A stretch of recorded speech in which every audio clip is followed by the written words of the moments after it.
Hey, what's going on, guys? My name is FrostBolt and welcome to today's video. In this one, we're going to be talking about the Director's Cut Part 3, which talks about Crucible. I'm going to try my very best to summarize everything. I've already read it a couple times, so I more or less know, all the major points that you are probably curious about as well. But anyways, here in the background, you're going to be watching a 68 defeat game that I had on stream. I was grinding like crazy for a new Mindbender's Ambition because I was hunting for the god roll that I like. I'll put it in the description below if you're curious what that is.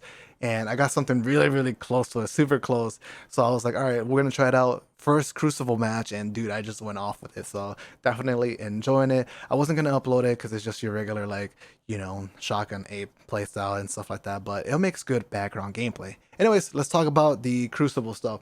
So first thing I want to talk about, supers. We already kind of knew this before. They mentioned it on the live stream. They want to tone down supers, but what I like about what they said in this post is that they're aware that supers are a little bit too easy and it's really, really hard to counter. So I found it interesting, and basically what I got is that they want supers to still feel strong, but they don't want them to be like easy mode, free kills. You know what I mean? So they're going to try to add a little bit of skill to that. I'm not really sure what they mean by that, how they're going to execute it, but definitely hopeful that at least they have that in mind. Next up, let's talk about heavy ammo. So heavy ammo is going to get some changes as well. One thing that I really found pretty important, and by the way, if I'm looking at the right of the screen, it's because I'm reading off, a couple notes in here. So here's what they said, what I found interesting. The heavy ammo is not going to be exactly the same as Destiny 1.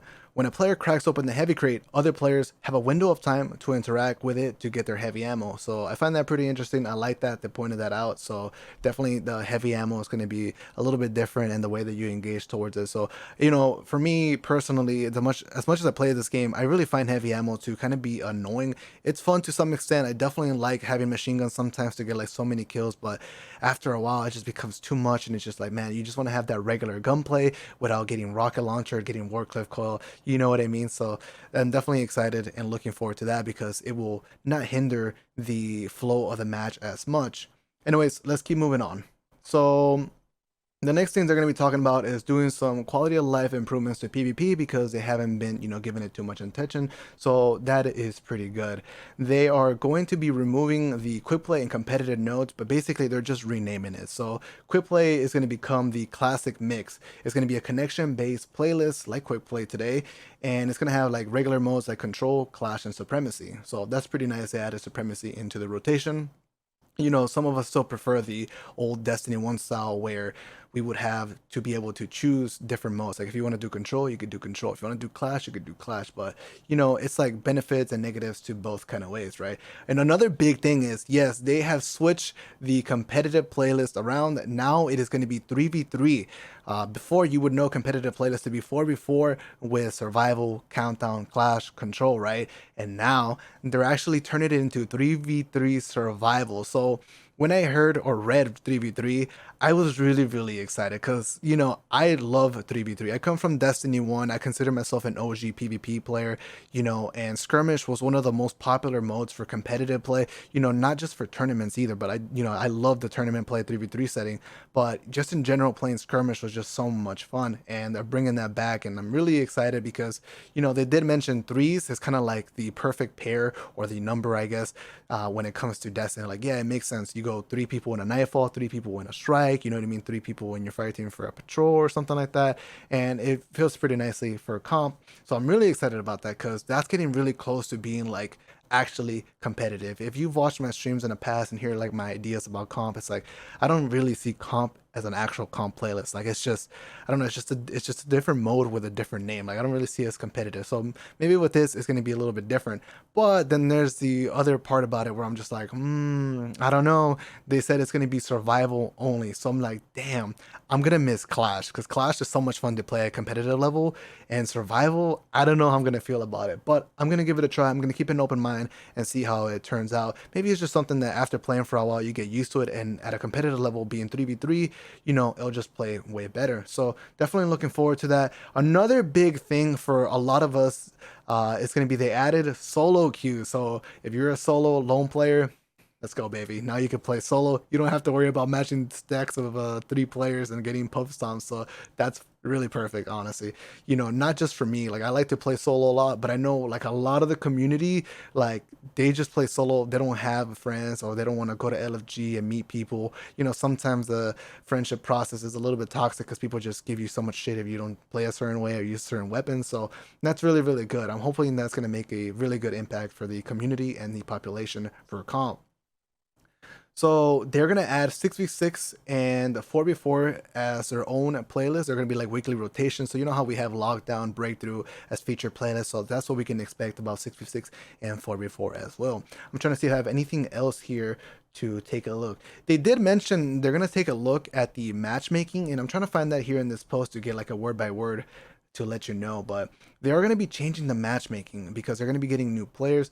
I don't know if this is going to be a good thing or a bad thing, but they're definitely trying to make things a little bit easier across the board when it comes to how restriction, or not restricted, but strict the matchmaking is. Because if you watch some of my matches, if you have watched streamers, more often than not, the good player has to struggle and go out of their way to slay super hard. I'm talking about 50 bombs, 60 bombs to even try and win the match against the enemy team, because usually the enemy team will end up getting stacked with pretty good average players, while on your team, if you're that one good player that stands out, your teammates unfortunately will be a little bit below average to try to even things out. And sure, that's okay to some extent, that's fun at first, and because I'm not gonna deny it, I'm okay with having those below average players on my team from time to time, because that gives me the opportunity to just slay out and get as many kills as possible, right? And it feels good. But the problem then becomes where, all right, after like 2 games, hey, I know this was fun, but like, can I take a break? Can I chill? You know what I mean? Can I relax? Can I like use different guns to just kind of like have some fun?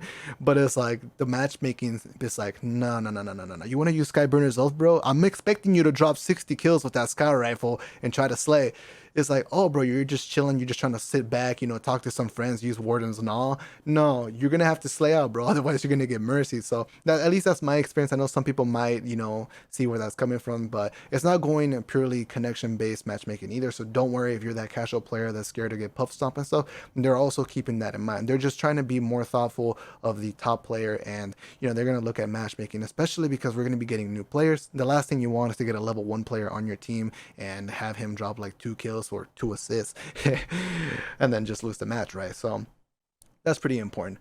Now, I'm trying to see if I miss anything else, and it doesn't seem like it. We can just talk about the big one, which is Trials of Osiris, Trials of the Nine. They did talk about Trials of the Nine not returning indefinitely, but in the post, they put the 9, the word in an italic wording or whatever, emphasizing that the 9 was not returning, right? The Trials of the 9. So that leaves the door open for a different form of Trials, whether it is Trials of Osiris, Trials of the the crutches, Trials of the whatever.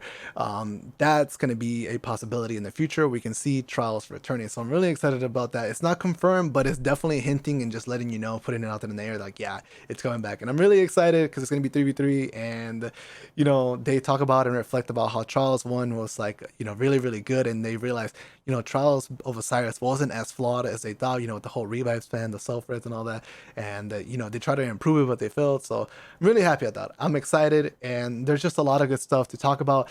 That's pretty much it, man. I covered all the major points. I don't want to go too in detail. Just kind of wanted to let you know my thoughts and my reaction to this, how I feel.